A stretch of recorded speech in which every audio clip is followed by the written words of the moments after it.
Hey guys, this is Ryan Reviews the Magic here, and today we're going to be jumping into Six Flags Magic Mountain. If you're new to my channel, my park reviews are broken down into two sections, the vibes and the rides. The vibes being how pleasant the park is to hang out in, and the rides being, of course, the rides. So please stick around and find out about the park as a whole, so that way you know what to expect before your visit. The first half of this is talking about the vibes. And with the vibes, there's sort of two halves to that. The first half is my sort of objective park elements. This is where we're looking at our theming and immersion, the layout, food, those kinds of things. Things you'd kind of expect in the sort of vibes half. And looking at this park, there's not a lot of there's some things that are nice. Like theming wise, this park definitely is pretty lackluster for the most part. There's a couple moments like the queue for Apocalypse is actually pretty well done, like one of the better queues out there. So that's a pretty cool moment of theming. Other than that, yeah, a few of your rides have a little bit of theming to them. The area around West Coast Racers is decently well themed to kind of good car culture stuff and has, some good road pavement, which, is something that Magic Mountain kind of excels at. They do have one of the few parking lot themed coasters that, has the immersion level to have the parking spaces underneath it. So, that's definitely something they're good at. Yeah, there's not a lot of great going on theming here. Like it's not a huge thing that this park sells at. Immersion, which is kind of your measure of like how well does the outside world melt away while you're in the park, is I think a bit better than well, quite a bit better than theming here. Like location wise, this park's location it's relatively close to I-5, but like far enough away that you don't really see or hear I-5 from inside the park. So really while you're here, most of what you're going to be seeing is just kind of good old Southern California drought mountains, which doesn't really attract your eyes too much.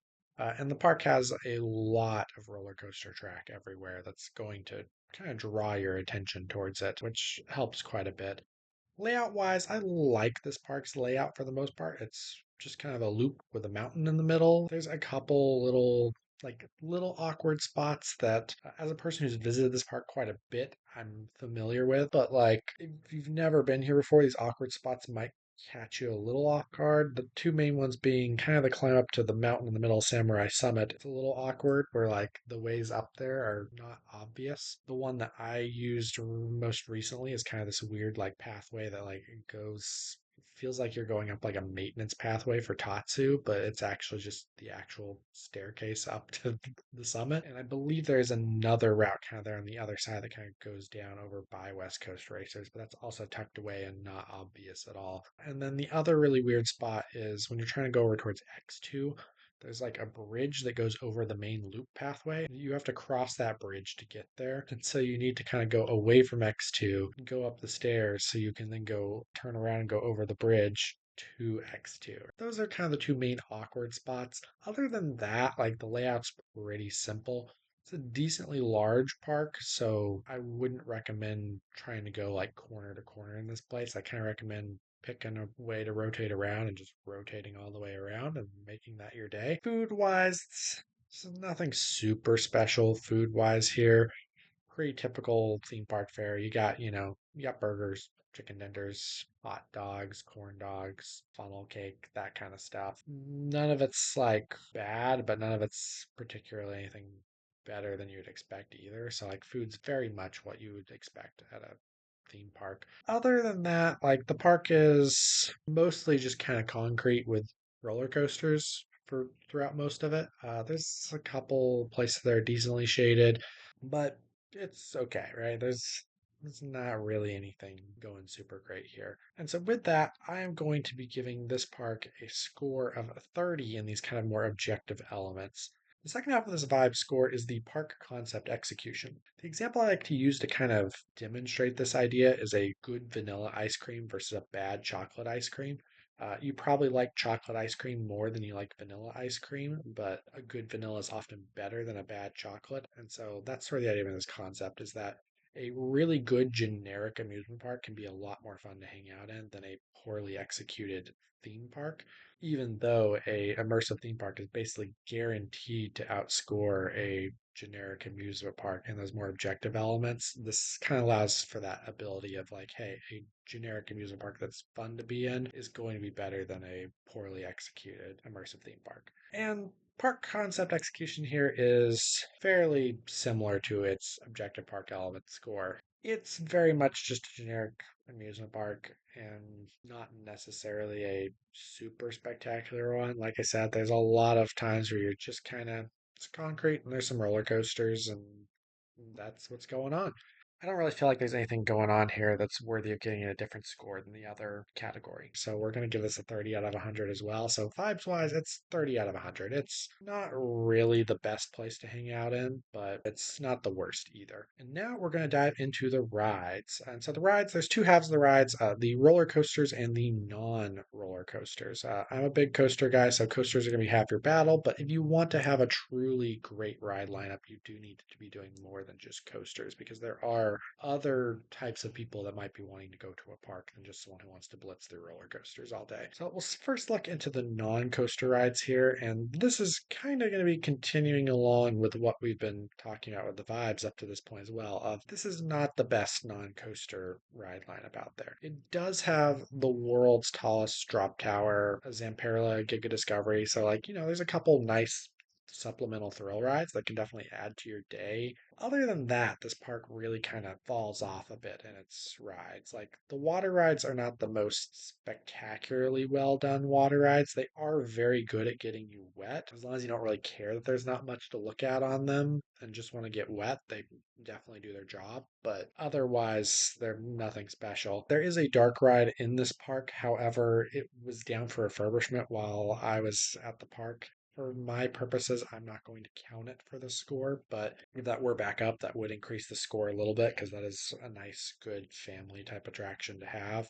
But yeah, there's not a lot going on here in the non-coaster rides. Definitely not something that this park's focused on at all. Like, yeah, aside from those, there's, whatever this is, but not a great non-coaster lineup. We're going to be giving it a score of 15 out of 100. Finally, we're going to be entering the roller coasters. This is one of the best roller coaster lineups in the entire world. Quantity wise, there's more roller coasters at this park than any other park in the world, with 19 currently. So, yeah, there's no complaints in the quantity. That's definitely a strong suit. And the quality is really good here as well. Given that we have a lot of coasters, we aren't going to be able to dive super deep into each one, but I do have plans to do some coaster reviews in the future as well as other ride reviews. So please subscribe if you want to see that kind of content. So we're going to kind of blitz through these as quickly as we can because we only have so much time. There are 5 kiddie coasters in this park: Magic Flyer, Speedy Gonzales, Canyon Blaster, Roadrunner Express, and Goliath. Then after that, we have a few family coasters. Revolution is a really kind of cool terrain coaster and is actually the first modern roller coaster with a vertical loop. So that has some really cool history to it, so it's definitely worth checking out. Ninja is a aero suspended coaster, and there's very few of these left in the world, like very, very few. So I definitely would check this out. And they also have a mine train that's okay, not the most exciting mine train in the world, but it's a mine train. Then, as we kind of dive into our thrill coasters, the park has quite a few thrill coasters. Kind of my bottom end of thrill coasters are ones that I think can be a bit uncomfortable. Viper is a very forceful ride, which I'll give it that. That's definitely a nice aspect of it.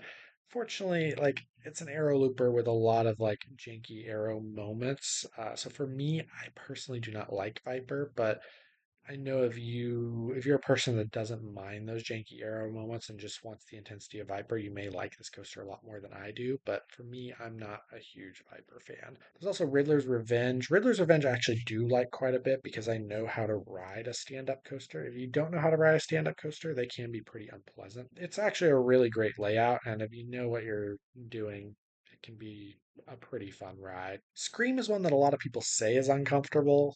I personally haven't had any problems with it, but I also haven't had any problems on any B&M floorless coaster. I may not be the best judge on whether or not a B&M floorless coaster is uncomfortable, so take my word on that with a grain of salt. After that, as we start to get into some of the better coasters, it's also Apocalypse, which has recently had a retrack, which definitely, or at least like half of it's had a retrack. It's a lot smoother than my previous rides on it. It's a good solid woody. It's not my favorite, but it's also pretty decent. They also have Batman the Ride, which is a B&M invert, a Batman the Ride clone, believe it or not. And if you've ridden a Batman the Ride clone, I think you have a pretty decent idea of what the ride experience on this ride is. So we start to kind of get into our good, more standout coasters. We also have a premier multi-launch Mobius Loop dueling coaster in West Coast Racers. It's okay. It's definitely the weaker of the various things that it is in the park.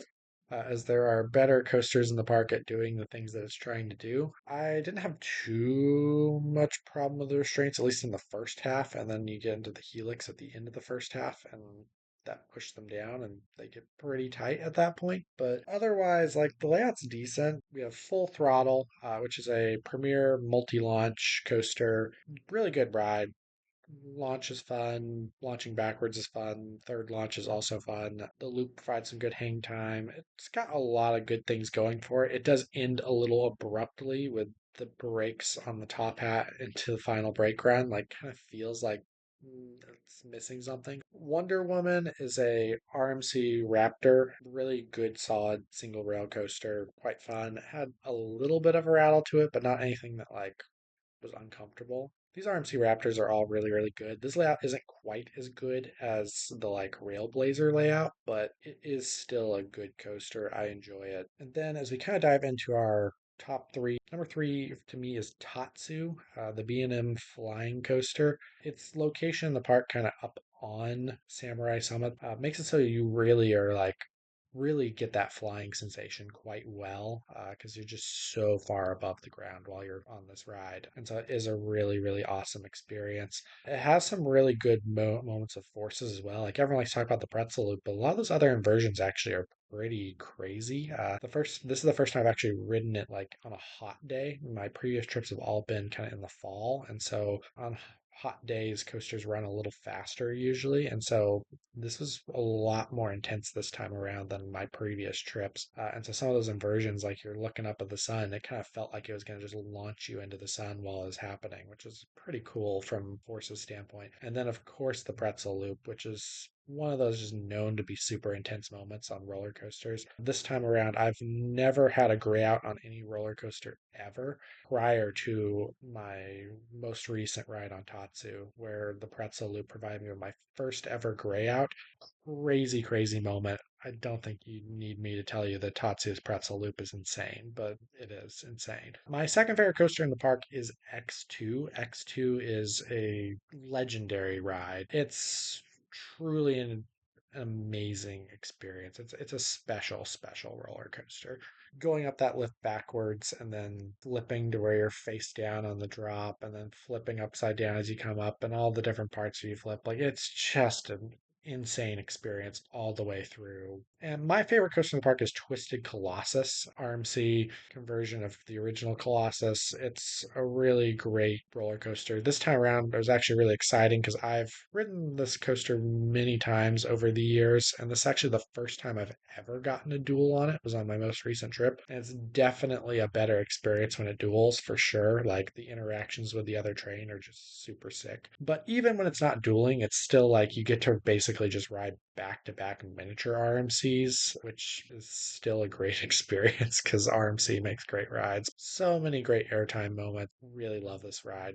One of my favorite rides around. Overall, yeah, the coaster lineup here is absolutely incredible, and that's an understatement. Like, this is one of the best coaster lineups out there. I can think of exactly one park I've been to with a better coaster lineup than this park. And this park isn't like super far behind that park. I can't quite give it 100 because it isn't my favorite coaster lineup ever, but it's getting a 95 out of 100. Like, this is a truly excellent coaster lineup. So with that, that gives us a final vibe score of 30 out of 100.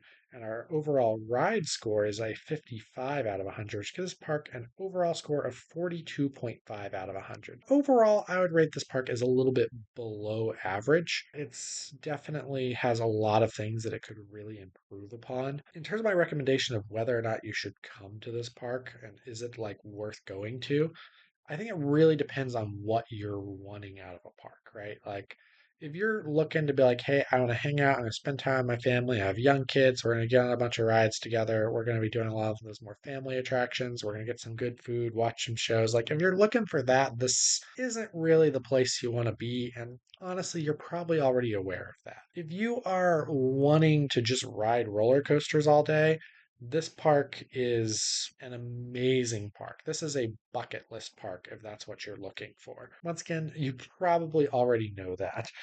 There's so many good coasters worth riding here. There's so many coasters that are worth the trip in and of itself. And there's not very many places where you can find, three, four, five, six coasters that are just like by themselves worth you taking the trip for. Yeah, it's a really, really great coaster lineup, even if everything else is kind of struggling. And so, yeah, that's kind of my recommendation for you. Like, yeah, what you're looking for really determines whether or not this is a park you want to hit up or not. But those are my thoughts on Six Flags Magic Mountain. Let me know about yours in the comments below.